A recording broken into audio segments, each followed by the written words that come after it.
C'est un kidam qui vous parle et aujourd'hui, au menu, la famille Traoré. La famille Traoré fait beaucoup parler d'elle depuis la mort de George Floyd aux États-Unis. Icône de la lutte antiraciste, symbole de la lutte contre les violences policières, elle mobilise autour d'elle des milliers de personnes. Mais qui sont-ils vraiment ? L'affaire Adama Traoré est une affaire judiciaire française qui a pour origine la mort d'un homme de 24 ans, Adama Traoré, le 19 juillet 2016 à la gendarmerie de Persan, dans le Val d'Oise, suite à son interpellation. Sa famille crie à l'injustice, à la violence policière. Les Traoré estiment que leur frère a été tué par les gendarmes ce jour-là, suite à un plaquage ventral. Que cette situation aurait dû être évitée. Certains de leurs partisans iront même jusqu'à dire qu'Adama était innocent, mort uniquement à cause de sa couleur. La France doit aussi assumer ses morts. La France doit aussi assumer sa police, cette police qui est violente et cette police aussi qui est raciste. Ils ne savent pas pourquoi ils essaient d'inventer, de dire c'est une crise cardiaque. Il n'y a rien du tout de crise cardiaque, c'est eux qui l'ont frappé. Le camp du bien et les partisans des Traoré se sont emparés de cette histoire en omettant des éléments cruciaux. Les militaires sont dépeints comme des assassins sans cœur, des tueurs racistes. Je vais maintenant vous raconter les faits et vous parler de certains détails croustillants. La première arrestation d'Adama est due à sa fuite à la vue des forces de l'ordre qui étaient à la base venues pour son frère, Bagui Traoré. Une première course-poursuite se lance, effectuée par un équipage composé notamment de 2 gendarmes noirs. J'insiste sur leur couleur pour balayer doublement l'argument du contrôle aux faciès. D'une part, les gendarmes sont noirs, d'une autre, Adama fuit à leur vue. Quelques minutes plus tard, Adama est essoufflé et se fait rattraper par les militaires. Un des gendarmes lui passe une menotte, mais lui menotte pas l'autre main suite à sa demande pour que le jeune homme puisse reprendre son souffle. Celui-ci en profite, avec l'aide d'un acolyte, pour envoyer valser les militaires et prendre la fuite. Très rapidement, un second équipage trouve et arrête Adama, qui s'était réfugié sous une couette dans l'appartement d'un particulier. Il était donc déjà allongé à ce moment-là, ce qui exclut totalement le plaquage ventral. Les détracteurs des forces de l'ordre affirment que l'arrestation était violente et que ce sont les coups ou le présumé plaquage ventral qui auraient causé la mort d'Adama. Mais que disent les experts ? En juillet 2016, le procureur de la République, Yves Janier, affirme qu'il s'agirait d'un malaise cardiaque. Toujours en juillet 2016, une contre-expertise demandée par la famille Traoré conclut un syndrome asphyxique. Donc si vous n'avez pas compris, les 2 premières autopsies montrent que le décès d'Adama est dû à ses problèmes de santé et qu'il serait encore en vie s'il ne s'était pas enfui de sa première arrestation. Selon moi, il a un peu provoqué le destin. Enfin bon, continuons. Juin 2017, 3e expertise. La famille ne lâche rien.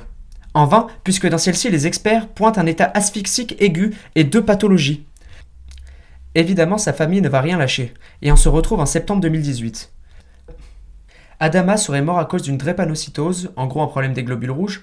Suite à cette conclusion, Assa Traoré, la grande sœur d'Adama, déclare « Ils ont sorti un rapport truffé d'incohérences. Qui ordonne d'écrire ces mensonges sur nos frères qui meurent sous les coups de la police ?» demande-t-elle. « Ne t'en fais pas, Assa. En parlant de tes frères, on reviendra dessus un peu plus tard dans la vidéo. » Mars 2019, la famille Traoré demande à 4 professeurs d'effectuer une énième expertise.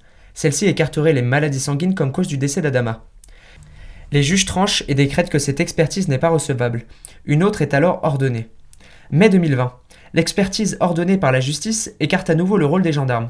Donc pour résumer, toutes les expertises montrent qu'Adama est mort à cause de sa connerie, de ses pathologies, mais sa famille, notamment Assa, ne lâche rien, et en profite pour vendre des putains de t-shirts à son effigie. On se retrouve donc en juin 2020. Le plaquage ventral est en cause, selon une nouvelle expertise demandée par la famille. Donc les spécialistes engagés par les Traoré sont persuadés que le présumé plaquage ventral des gendarmes aurait tué Adama. Rodolphe Bosselu, l'avocat des militaires, répond que « Ce travail n'a aucune valeur juridique, il est réalisé hors de tout cadre légal. L'expertise semble avoir été réalisée en 48 heures, c'est proprement surréaliste d'accorder la moindre crédibilité à cette étude. » Il ajoute également « Je réfute totalement l'expression de plaquage ventral, il n'y en a pas eu. » Je le rappelle, Adama était déjà à terre, donc il n'est pas possible de plaquer un homme allongé. Donc jusqu'à maintenant, les agents de l'État sont toujours innocents. Les nombreuses expertises excluent la responsabilité des gendarmes et pourtant je n'ai jamais entendu quiconque les défendre. Beaucoup d'acteurs, de pseudo-chanteurs, d'influenceurs, de journalistes ont véhiculé des messages nauséabonds anti-police. Je pense très fort à vous, Camélia Jordana, Marina Foïs, Daphné Burki, Omar Sy, Kerry James, Youssoupha, Joey Star, Sarah Forestier, Patrick Bruel, et j'en passe tellement. La même brochette d'enculés qui étaient les premiers à défendre Zecler, mais bon, ça c'est un autre sujet. On retrouve tant de monde contre le camp des militaires qui n'ont pour le moment rien à se reprocher, totalement inconnus au bataillon. Les gendarmes sont contraints de déménager loin de chez eux avec leur famille pour éviter les représailles. C'est le monde à l'envers. Tandis que les criminels sont acclamés par la foule, tous unis autour de cette famille, famille pour laquelle le mot rémigration prend tout son sens, famille qui se sert d'autres affaires qui n'ont totalement rien à voir pour faire leur promotion, famille surnommée le gang Traoré. On ne sait rien encore des gendarmes, par contre votre famille, je ne sais même pas par où commencer. Youssouf Traoré, 6 mois ferme pour trafic de drogue. Bagui Traoré, 2 ans et demi de prison pour extorsion sur femmes vulnérables. En plus de ça, ils sont courageux chez eux. Sérène Traoré, 4 mois ferme pour outrage. Samba Traoré, 2 ans et demi de prison pour violence avec arme. Assa est venu suite à cette histoire tenter de soudoyer la victime pour qu'elle retire sa plainte. Yacouba Traoré, 3 ans ferme pour l'incendie d'un autobus. Décidément, c'est héréditaire dans cette famille. Et notre cher Adama, qui violait son codétenu en le menaçant à l'aide d'une fourchette. Un ange celui-là. Il ne purgera pas de peine pour ça car il est mort avant son procès. En revanche, Yacouba, notre pyromane des Traoré, est venu kidnapper et frapper l'ancienne proie qu'Adama violait en prison pour lui faire payer de cette plainte à la police. D'ailleurs, j'oubliais, mais on a retrouvé sur Adama, le jour de sa mort, 1300 € et du shit. Et le shit, il en avait pas que dans ses poches, si vous voyez ce que je veux dire. Adama, tu es mort car de ton vivant tu étais une belle merde. S'aimant le chaos et la terreur avec les tiens, même la prison ne t'a pas empêché de commettre des atrocités.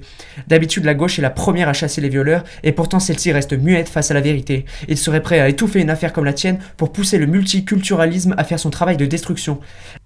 Les gauchos c'est bien de vouloir lutter contre le racisme, mais choisir des gens sains comme porte-parole c'est mieux. Tu n'aurais pas dû mourir pour les crimes que tu as commis, Adama. Cela dit, je ne lâcherai pas un soupçon de larmes pour toi ni les tiens. Je pense que malgré toi, tu as récolté ce que tu as semé.